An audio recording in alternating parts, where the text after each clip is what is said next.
नमस्कार। बिहार में sub inspector बनने का सपना देखने वालों के लिए एक बहुत बड़ी खुशखबरी है। साल 2026 के लिए मद्य निषेध विभाग में सब इंस्पेक्टर की नई वैकेंसी आ गई है।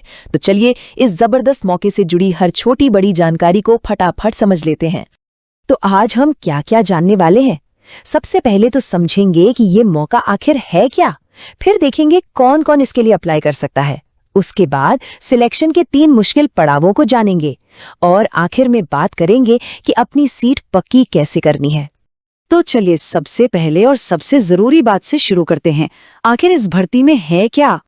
तो देखिए, नोटिफिकेशन के हिसाब से सब इंस्पेक्टर पद के लिए कुल 78 वैकेंसी निकली हैं। हाँ, सुनने में ये नंबर शायद थोड़ा कम लगे, लेकिन सच तो ये है कि ऐसी भर्तियों में कांटे की टक्कर होती है, इसलिए एक एक सीट बहुत कीमती है। ये वाकई एक शानदार मौका है। ये जो पद है ये खास तौर पर सब इंस्पेक्टर प्रोहिबिशन के लिए है, जो मद्य निषेध उत्पाद एवं निबंधन विभाग के अंडर आते हैं। और हाँ, सैलरी भी बढ़िया है। इसमें लेवल 6 का पे स्केल मिलता है। ये तारीखें तो भाई कैलेंडर में अभी से मार्क कर लीजिए। एप्लीकेशन विंडो 27 जनवरी 2026 से खुलेगी और 27 फरवरी 2026 को बंद हो जाएगी। मतलब पूरा 1 महीना मिलेगा। और सबसे जरूरी बात, आपकी पढ़ाई और उम्र दोनों की गिनती 1 अगस्त 2025 की तारीख के हिसाब से की जाएगी। इस कट ऑफ डेट को बिल्कुल मत भूलिएगा। तो ठीक है, मौका तो समझ आ गया, पर सवाल ये है कि क्या हम इसके लिए एलिजिबल हैं? चलिए अब जरा ये देखते हैं कि इस पद के लिए अप्लाई करने की शर्तें क्या हैं, जिसमें पढ़ाई लिखाई, उम्र और फिजिकल स्टैंडर्ड सब कुछ शामिल है। देखिए, सबसे पहली और बेसिक चीजें, आप भारतीय नागरिक होने चाहिए और 1 अगस्त 2025 तक आपके पास किसी भी मान्यता प्राप्त यूनिवर्सिटी से ग्रेजुएशन की डिग्री होनी चाहिए। और अच्छी बात यह है कि पुरुष, महिला और ट्रांसजेंडर सभी इसके लिए आवेदन कर सकते हैं। अब बात करते हैं उम्र की। देखिए, अप्लाई करने के लिए कम से कम 20 साल का होना तो सबके लिए जरूरी है, लेकिन मैक्सिमम एज में थोड़ा फर्क है। जैसे जनरल कैटेगरी के पुरुषों के लिए ये 37 साल है, तो वहीं महिला उम्मीदवारों और दूसरी आरक्षित कैटेगरी को इसमें खास छूट भी दी गई है। अब आते हैं फिजिकल स्टैंडर्ड्स पर। ये भी बहुत जरूरी हैं।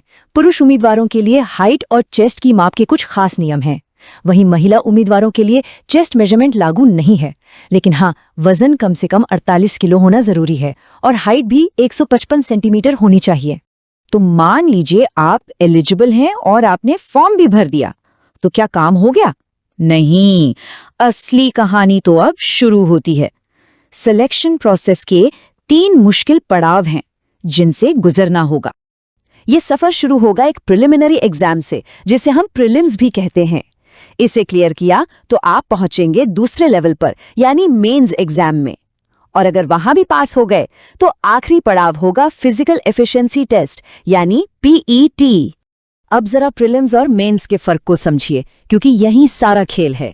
प्रीलिम्स बस एक क्वालिफाइंग पेपर है, समझ लीजिए एक तरह की छटनी है।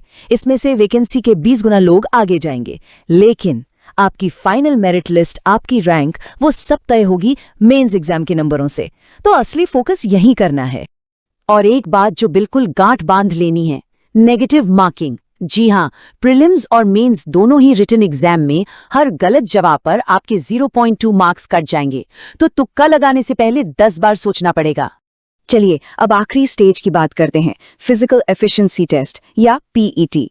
याद रखिए, ये भी सिर्फ क्वालिफाइंग है, इसके नंबर मेरिट में नहीं जुड़ेंगे। इसमें आपको दौड़ लगानी होगी, हाई जंप, लॉन्ग जंप करना होगा और गोला भी फेंकना होगा। पुरुष और महिला उम्मीदवारों के लिए इसके स्टैंडर्ड्स अलग अलग हैं, जैसा कि आप देख सकते हैं। तो अब तक हमने पूरा प्रोसेस समझ लिया।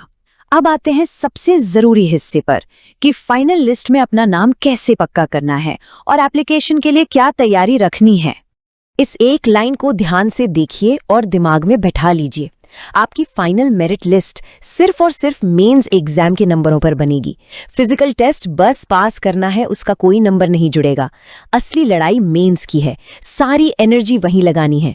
और हाँ, इससे पहले कि आप फॉर्म भरने बैठें, एक छोटी सी सलाह। ये सारे डॉक्यूमेंट्स अभी से तैयार करके रख लीजिए। अपना मोबाइल नंबर, ईमेल आईडी, 10वीं से लेकर ग्रेजुएशन तक के सारे सर्टिफिकेट्स, ताकि आखिरी मिनट की कोई हड़बड़ी ना हो।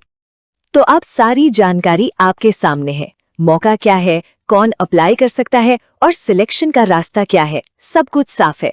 आगे का रास्ता सिर्फ एक है, मेहनत और तैयारी। तो सवाल बस इतना सा है, क्या आप इस चैलेंज के लिए तैयार हैं?